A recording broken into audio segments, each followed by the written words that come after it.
Hey, give it back. A young girl's shrill cry suddenly pierced the Garvin home. That's mine.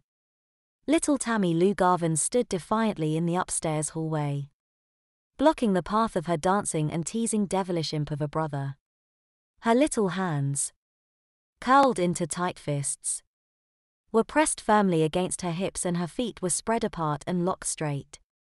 Her head was flung back and her blonde curly hair bunched against the crisp lace of her pretty pink party dress as she looked up into the face that hovered tauntingly about a foot or so higher than her own. Teddy Benjamin Garvin. You give Sally back right this instant. Each word of Tammy Lou's firm command was accompanied by an equally firm stomp of her little buckle party shoe. This made her lace-trimmed ankle socks and starched petticoats shiver and shake, accentuating her bowlegs and knobby knees which were annoying encased in shiny white tights, causing her older brother Teddy to burst into renewed fits of laughter. He dangled a large, porcelain doll above his little sister's head and made a mocking face by sticking out his tongue and screwing up his cheeks and mouth.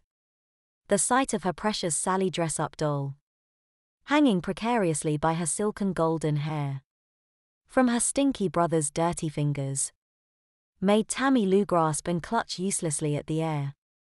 This made her frilly, short party dress and the matching pink satin ribbons in her hair bounce about even harder. Teddy reveled in the act of having his little sister at his mercy. He enjoyed making her look completely ridiculous in her disgustingly sweet fancy clothes. And the fact that she was dressed almost identical to her precious Sally's stupid doll made him cringe in rage.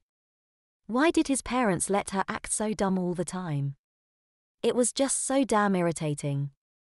That was probably one of the main reasons that he couldn't leave Tammy Lou alone for more than a few seconds of the day. She was his best target for unbridled teasing. For Teddy, it was the most wonderful thing in the world. Teddy. Tammy Lou's voice was beginning to tremble and whine, and Teddy could tell that she was on the verge of tears. A final, weak stomp told him that he had almost won again. A few more seconds and she would go running off crying to her room. Theodore. A distant voice called inquisitively up the stairs from out near the kitchen. What are you kids doing up there?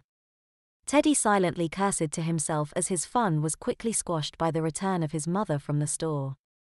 If she found out he was teasing Tammy with her dolls again, she would really let him have it. She had even threatened last time that if she caught him again, she would give all his action figures and toys to some needy family and buy him girls' dolls instead. To his mom, this only seemed fitting since he was always insisting on bothering Tammy Lou over her dolls. Of course, the very thought of this had made him shiver. She really wouldn't do that. She wouldn't take all his cool toys and leave him with a bunch of old sissy baby dolls. Would she? Teddy decided it would be better not to find out. He quickly called back down the stairs. It's nothing, Mom. Tammy and I are just playing a game. Being a typical boy. Teddy had to scream this at the top of his lungs, thinking that his mom was 100 miles away instead of just a few dozen feet down the stairs. Nor on. Tammy Lou started to yell down to her mother. But Teddy's hand quickly clamped over her mouth as he thrust the porcelain doll into her stomach. Shusk! He hissed loudly into her ear, hoping that his mom hadn't heard her beginning protest. You better be quiet. He warned his little sister in a hushed whisper. If you don't want Sally to disappear forever. Tammy Lou's eyes grew wide with worry and she clenched her teeth together. She had her Sally back and that was all she really cared about for the time being. In an instant, she stuck her tongue out at her big brother and then went clamping down the hall and into her room, her hard sole shoes clacking loudly on the hardwood floors of the old house. Teddy just stood there and watched her beat a hasty retreat. He knew he had to make sure that his mom wasn't too suspicious.